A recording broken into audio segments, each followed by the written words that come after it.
नमस्कार मित्रों, नवरात्रि का समय आने वाला है। आज हम जानेंगे कि नवरात्रि में गायत्री के सबसे छोटे अनुष्ठान को कैसे कर सकते हैं। जी हाँ, गायत्री का सबसे छोटा अनुष्ठान गायत्री चालीसा का अनुष्ठान। इसके बारे में आपको बहुत अच्छे से हम समझाएंगे। चलिए अब जानते हैं। जो लोग अधिक कार्य व्यस्त हैं, जो अस्वस्थता या अन्य कारणों से नियमित साधना नहीं कर सकते, वे गायत्री चालीसा के 108 पाठों का अनुष्ठान कर सकते हैं। 9 दिन नित्य 12 पाठ करने से नवरात्रि में 108 पाठ पूरे हो सकते हैं। प्रायः 1.5 घंटे में 12 पाठ आसानी से हो जाते हैं। इसके लिए किसी प्रकार के नियम, प्रतिबंध, संयम, तप आदि की आवश्यकता नहीं होती। अपनी सुविधा के किसी भी समय शुद्धतापूर्वक उत्तर को मुख करके बैठना चाहिए और 12 पाठ कर लेने चाहिए।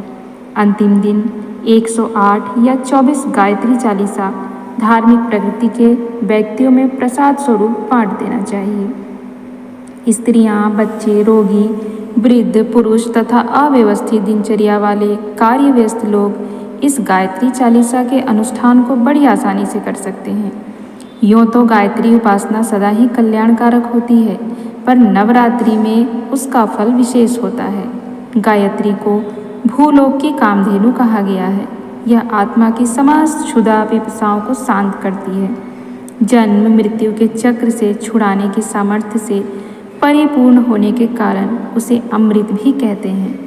गायत्री का स्पर्श करने वाला व्यक्ति कुछ से कुछ हो जाता है, इसीलिए उसे पारसमणि भी कहते हैं।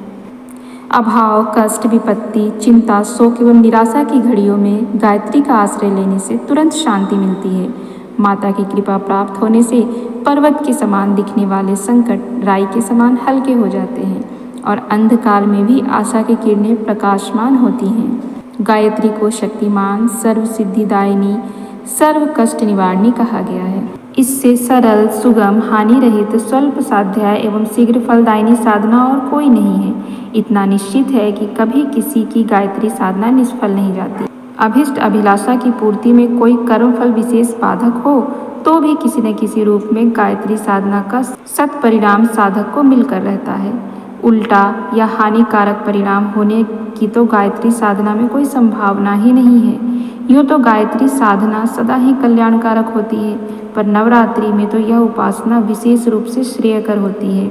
इसीलिए श्रद्धापूर्वक अथवा परीक्षा एवं प्रयोग रूप में ही सही उसे अपनाने के लिए हम प्रेमी पाठकों से अनुरोध करते हैं कि गायत्री साधना के सत्परिणामों पर हमारा अटूट विश्वास है।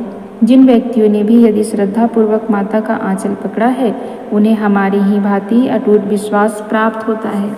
तो देर किस बात की है, आप भी गायत्री का आंचल पकड़िए श्रद्धा और विश्वास से और वही लाभ पाइए जो हमने पाया है और अन्य लोगों ने इस पृथ्वी पर पाया है। और इसका अनुदान पाने का सही समय अभी आ रहा है, जो आने वाला नवरात्र है। इसमें गायत्री चालीसा का भी अनुष्ठान आप कर सकते हैं और इसमें जप भी कर सकते हैं।